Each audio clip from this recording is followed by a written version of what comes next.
Bom dia a todos, que a paz de nosso Senhor e Salvador Jesus Cristo esteja contigo, meu irmão e minha irmã. A mensagem de hoje tem como tema plantando e colhendo.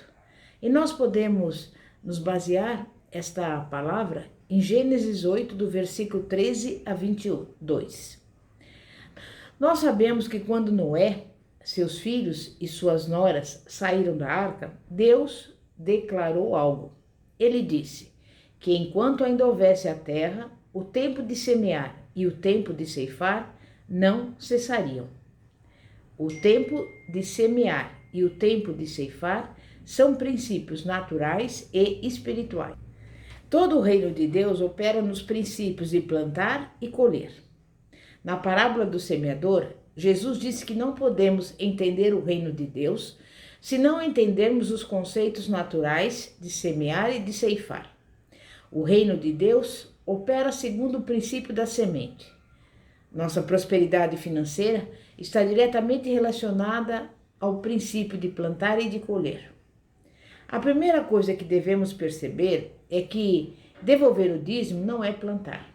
Entregar o dízimo é simplesmente devolver a Deus o que lhe pertence. Plantar é a quantia que damos além dos nossos dízimos. Plantar e colher só funcionarão se devolvermos primeiro o dízimo. De acordo com a palavra de Deus, colhemos na proporção do que plantamos. 2 Coríntios 9, versículos 6 a 11. Em outras palavras, não apenas ceifaremos em proporção do que semeamos, mas também sempre ceifaremos o que semeamos. Essa é uma parte vital do plano de Deus de fazer-nos crescer. Se plantarmos apenas algumas sementes de milho, colheremos apenas algumas espigas de milho, com alguns grãos de milho em cada espiga. Colheremos mais do que plantamos. No entanto, se plantarmos muitas sementes de milho, colheremos muitas espigas com muitos grãos. Se plantarmos pouco, colheremos pouco. Se plantarmos muito, colheremos muito. Repare que a expressão correta é plantar e colher, e não colher e plantar. Devemos colocar esse plano divino em prática corretamente. Logo, não podemos esperar que Deus nos abençoe antes de começarmos a dar. Não devemos dar com a intenção de sermos prósperos. Somos prósperos porque damos. Dar generosamente traz resultados generosos. Algumas pessoas ofertam de má vontade. Esse tipo de doação não será abençoado. Essas pessoas não compreendem os princípios da prosperidade divina. Elas não entendem que Deus multiplicará o que houverem semeado e que serão abençoadas como resultado da sua doação. Acham que precisam passar necessidade quando ofertam, mas se ofertassem com a compreensão da palavra de Deus, perceberiam que toda vez que ofertam, estão dando a Deus uma oportunidade de abençoá-las. Quando semeamos ou damos uma oferta, a quantia não é necessariamente estipulada na palavra de Deus. Uma oferta é o que propomos dar de todo o coração. Devemos propor de acordo com a maneira que queremos ser abençoados. Se dermos apenas um pouquinho, seremos abençoados um pouquinho. Se quisermos colher abundantemente, deveremos dar com abundância. Não devemos dar por necessidade ou por causa da pressão emocional. Pelo contrário, deveríamos dar com sabedoria. Um fazendeiro sábio e diligente planta a sua safra com consistência e planejamento. Esta é a forma como deveríamos dar e plantar a nossa semente financeira. Quando semeamos com consistência e planejamento, a fé em nossos corações deveria dar-nos a confiança de que Deus nos aumentará à medida que dermos. Se o fizermos, Deus abençoará a nossa oferta. Deus ama um ofertante alegre. Você pode ser alegre quando compreende o plano de Deus. Deus não quer tirar nada de você, mas deseja te abençoar e te fazer crescer. Ele é o Deus mais do que suficiente. Ele é capaz de fazer com que toda graça, privilégio e bênção terrena venham até você, para que você possa ser sempre autossuficiente em todas as circunstâncias e necessidades. O plano de Deus é para que você tenha o suficiente para atender às suas necessidades e ofertar em toda boa obra. Quando entendemos os princípios da prosperidade, reconheceremos que Deus é o nosso recurso. Um fator importante em plantar e colher é que devemos dar segundo a nossa fé. Quando você deseja dar uma oferta depois de ter entregue o dízimo, você deve determinar onde está a sua fé. Se você tem R$ 1.000 de dívidas e R$ 1.100 em dinheiro, você deveria determinar se tem fé para dar mais que os R$ 100 extras que você tem e dar um pouco do dinheiro que cobre as suas contas. Dê, pois, segundo a sua fé. Deus nos promete que nos suprirá com semente para semear. Entretanto, algumas pessoas comem as suas sementes em vez de plantá-las. Quando um fazendeiro sábio colhe uma safra, ele separa um pouco do que colheu para comer, mas uma parte dela é usada para plantar a safra do ano seguinte. Da mesma forma, deveríamos reconhecer quando Deus nos dá semente para semear. Deveríamos separar o dinheiro que vamos dar. Se Deus nos dá semente para semear e a usamos para comprar algo para nós mesmos, ela nunca será plantada. Se Deus dá a alguém um dinheiro extra e esta pessoa usa para si própria e nunca o semeia, Deus nunca poderá multiplicar a semente.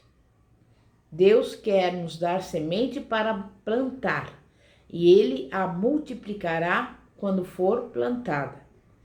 O único momento que a semente multiplicará é após ter sido plantada. E se ela é colocada em um armazém e nunca é plantada, nunca será multiplicada, porque Deus só pode multiplicar o que plantamos. Mas por que Deus quer que sejamos semeadores? A palavra de Deus diz que Deus suprirá todas as nossas necessidades segundo as suas riquezas em glória por Jesus Cristo. Filipenses 4:19. No entanto, algumas qualificações que precedem esta afirmação. Os filipenses foram qualificados para terem as suas necessidades supridas porque tinham feito algo. Eles participaram em dar e receber. Note mais uma vez que não é recebendo e dando, mas é dando e recebendo.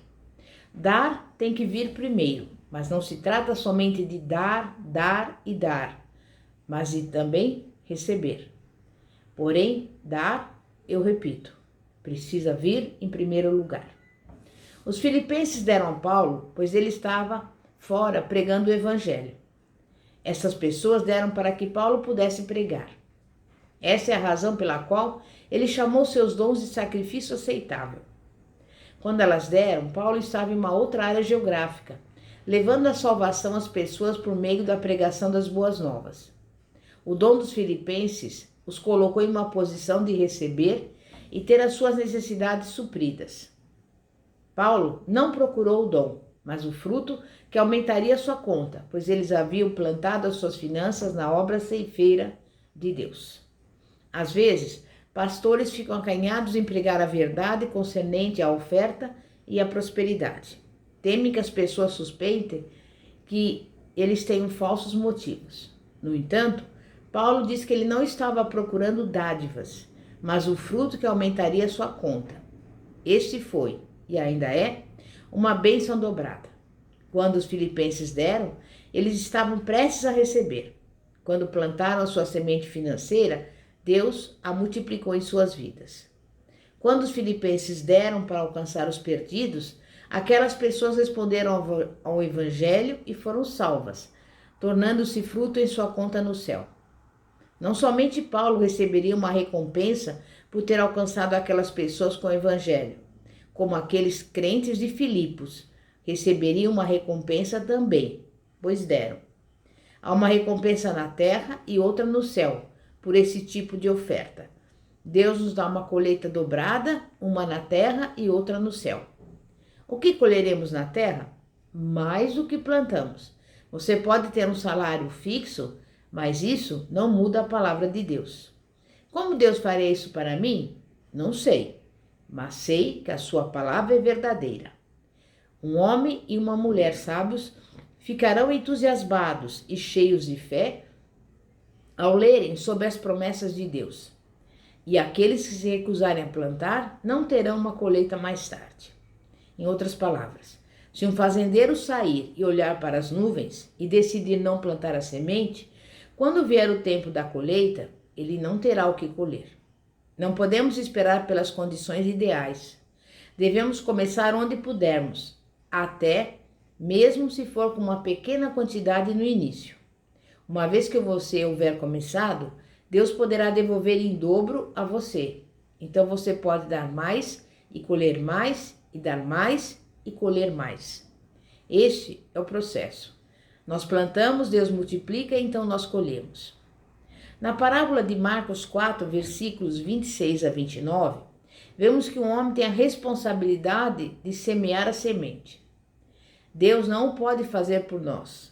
Nós temos que plantar a semente. Em seguida, a parábola nos diz que a terra frutifica. Para que o fazendeiro consiga uma boa colheita, ele deve ter certeza de plantar a semente em uma boa terra.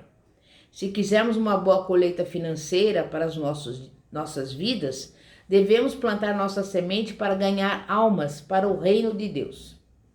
Existem algumas pessoas que não prosperam financeiramente porque desistem. Mas a palavra de Deus lembra que devemos nos cansar de fazer o bem, nem desistir antes de vir a sua colheita. Há um tempo em que a colheita virá, porque permanecemos na fé. Devemos continuar a crer em Deus e a falar de acordo com a sua palavra. Deveríamos tirar uma lição de alguns dos homens poderosos do rei Davi, mencionados no Antigo Testamento. Um dia, um deles defendia um campo. Os filisteus estavam ao seu redor, mas ele permaneceu no meio do campo e o defendeu. E ele disse: "Este é o meu campo, e nenhum filisteu irá tirá-lo de mim." Precisamos permanecer firmes nas promessas de Deus e dizer: "Este campo é meu, esta bênção é minha. Diabo, você não vai tirá-la de mim. Este campo é meu, esta prosperidade é minha. Plantei a minha semente e vou colher. Você não irá roubá-la de mim, diabo." Amém? Então, eu digo para você, devemos ficar firmes, continuando a combater o bom combate da fé. Um bom combate é o combate que você sempre vence. Podemos sempre vencer o bom combate da fé, mas devemos permanecer nela. Devemos ser obedientes a Deus e permanecer na fé e falar de acordo com a palavra de Deus. E então ceifaremos a nossa colheita, em nome de Jesus. É momento de oração. Santíssimo Deus e poderoso Pai, Pai de nosso Senhor e Salvador Jesus Cristo. Nós, nesse dia de hoje, aprendemos, Pai, que necessitamos primeiro plantar para depois colher.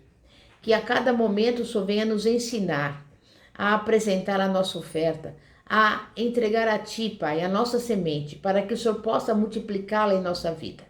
Nesse momento eu quero te pedir por cada pessoa que nos ouve, especialmente aqueles que estão doentes, que o Senhor visite esse organismo, repreendendo toda dor, todo mal, toda enfermidade, entregando essa pessoa a cura divina, dando-lhe saúde.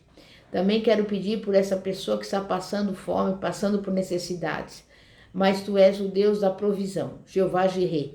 Envia a provisão a essa pessoa em nome de Jesus. Também quero pedir por esse lar e por essa casa, que o Senhor repreenda toda briga, toda contenda, toda divisão e coloque nessa casa a união, a harmonia, a paz que excede todo entendimento e principalmente o amor do Senhor.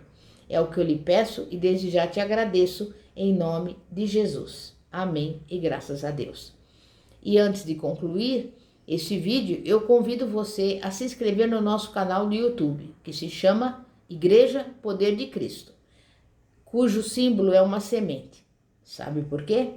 Porque a semente representa a palavra de Deus. E é a palavra de Deus que tem poder para mudar e transformar a sua vida e a minha também, em nome de Jesus.